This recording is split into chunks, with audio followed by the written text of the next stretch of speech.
Hello guys, ये जो reading है जिनसे रेजोनेट होगी वही इस रीडिंग को देखिएगा, और जिनसे रेजोनेट नहीं होती है प्लीज़ इस रीडिंग को स्किप कर दीजिएगा। ओके, ये टाइमलेस रीडिंग है। जब भी आपके पास आएगी इसे आप ओपन करके देखिएगा। ये हनुमान बाबा जी का संदेश है कि हनुमान बाबा जी आपको क्या बताना चाह रहे हैं। जिनसे भी रीडिंग है उनके लिए जो पहला कार्ड आया है वो है 2 ऑफ पेंटिकल्स, बट ये रिवर्स में आया है। एंड जो नेक्स्ट कार्ड आया है वो 10 ऑफ पेंटिकल्स, ये भी रिवर्स में आया है। और आया है 6 ऑफ स्वॉर्ड, ये सीधा है। और द एम्प्रेस है, ये भी रिवर्स में आया है। इसमें जो पहला कार्ड आया है, हनुमान बाबा आपको यही संदेश देना चाहते हैं कि आपकी लाइफ में जो भी स्थिति है उसमें आप बैलेंस नहीं हैं। आपके लाइफ में चाहे वो परिवार हो, चाहे आप किसी रिश्ते में हो, और चाहे वो कैरियर हो, या कोई भी आपके लाइफ का क्षेत्र हो सकता है जिसमें आप अच्छे से बैलेंस नहीं बना पा रहे हैं। ओके, तो हनुमान बाबा आपको यही कह रहे हैं कि अगर मान लीजिए अगर आप मैरिड इंसान हैं तो आप अपनी फैमिली को, आपकी जो फैमिली है उसको आप वो टाइम नहीं दे पा रहे हैं जो एक प्रॉपर टाइम होता है, क्योंकि आप अपने काम में इतने उलझ गए हैं कि आप चीज़ों में बैलेंस नहीं कर पा रहे हैं, जिसकी वजह से आपकी लाइफ में डिप्रेशन और तनाव की स्थिति उत्पन्न हो रही है। ओके गाइस, जिसकी भी रीडिंग है उसमें जो पहला कार्ड आया था वो था 2 ऑफ पेंटिकल्स, जो मैंने आपको बताया कि आप चीज़ों को बैलेंस करके नहीं ले जा पा रहे आगे। और जो सेकंड कार्ड आया है वो भी 10 ऑफ पेंटिकल्स आया है, तो ये भी रिवर्स में आया है। तो ये शो करता है कि आपके पास एक मज़बूत पारिवारिक जड़ें हैं और आपके पास एक बहुत ही अच्छी फैमिली है जो आपसे बहुत ही गहराई के साथ जुड़ी हुई है।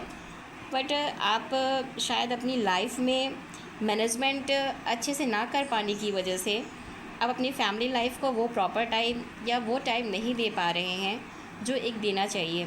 जैसे हमारी लाइफ होती है, हमारी लाइफ के कई पहलू होते हैं, तो हमें हर पहलुओं को लेके चलना होता है एक बैलेंस के साथ। तो शायद अगर मैं ये कहूँ कि आप अपने रिश्ते में इसमें शायद बैलेंस नहीं है, क्योंकि आप शायद पैसा कमाने के चक्कर में या पैसों के पीछे इस तरह से भाग रहे हैं कि आप अपनी फैमिली को टाइम नहीं दे पा रहे। ओके गाइस, ठीक है, मानती हूँ कि पैसा लाइफ के लिए बहुत इंपॉर्टेंट होता है, बट पैसा ही सब कुछ नहीं होता है। पैसा से आप बहुत कुछ बना सकते हैं, ले सकते हैं, बट जो लाइफ में जो रिश्ते होते हैं, जो फैमिली होती है, उन्हें हम पैसे से कभी नहीं खरीद सकते और नहीं कभी पैसों से कभी पा सकते हैं। उन्हें हम अगर पा सकते हैं तो अपनी भावनाओं से और बैलेंस करके। ओके गाइस, 10 ऑफ पेंटिकल्स के बाद आया है 6 ऑफ स्वॉर्ड्स, जो सीधा है, जो ये शो करता है कि आप अपनी लाइफ में कितनी भी मुश्किलों में हो या जिस भी वजह से, चाहे आप अपनी लाइफ में अच्छे से मैनेजमेंट ना कर पा रहे हों चीज़ों को लेके, अपने काम को लेके, रिश्तों के लेके, तो उसकी वजह से लाइफ में जो भी प्रॉब्लम्स आ जाती हैं, तो आप ऐसे व्यक्ति हैं कि उस प्रॉब्लम को आप जड़ से उखाड़ फेंकने में सक्षम हैं और आगे एक बेहतर भविष्य के लिए आप आसानी से बढ़ सकते हैं।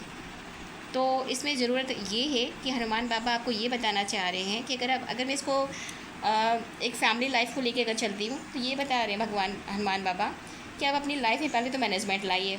अगर मैनेजमेंट लाएंगे तो आपकी जो फैमिली है, जो तितर बितर या हो रही है या फिर हो चुकी है किसी के लिए, या जो अकेलापन आपकी फैमिली को मिल रहा है या और इन द फ्यूचर आपको मिलने वाला है आपके बैलेंस ना होने की वजह से, तो इस स्थिति से आप उबर सकते हैं, क्योंकि वो आपके हाथ में है। अगर आप चीज़ों को अच्छे से मैनेज करके चलेंगे, एक बैलेंस बना के चलेंगे, तो आप अपनी मुश्किलों से उबर कर बाहर आ सकते हैं और अपनी फ्यूचर को एक बेहतरीन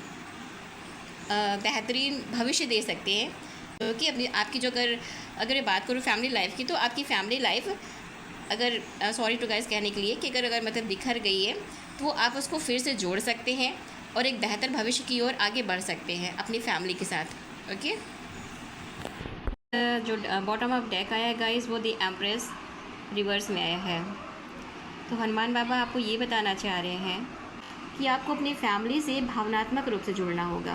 ओके, पैसों के पीछे आप उतना मत भागिए कि उसमें आप अपनी फैमिली को खो दीजिए। ओके, पैसा वहीं तक सीमित रहता है जहाँ तक उसकी ज़रूरतें होती हैं, पर जो फैमिली होती है वो हमारी लाइफ टाइम के लिए होती है। और उस फैमिली को मतलब उसकी तुलना आप किसी से नहीं कर सकते, और पैसों से तो कतई नहीं कर सकते। अगर आपको अपनी फैमिली लाइफ बेहतर करनी है तो उसको अच्छे से बैलेंस करना है और अपनी फैमिली से भावनात्मक रूप से जड़ों से जुड़ना है, फिर से जैसे आप पहले थे, अगर आप अपनी फैमिली लाइफ को बेहतर करना चाहते हैं तो। Okay, thank you guys. ये आपकी रीडिंग थी, जिससे रेजोनेट होगा वही लीजिएगा और बाकी लोग इस रीडिंग को स्किप करिएगा। और thanks for watching my video, thank you very much. और गाइज़ आपसे एक रिक्वेस्ट है, अगर आपको हमारी रीडिंग अच्छी लगती है तो प्लीज़ मेरे चैनल को लाइक, शेयर एंड सब्सक्राइब करिएगा। Thank you.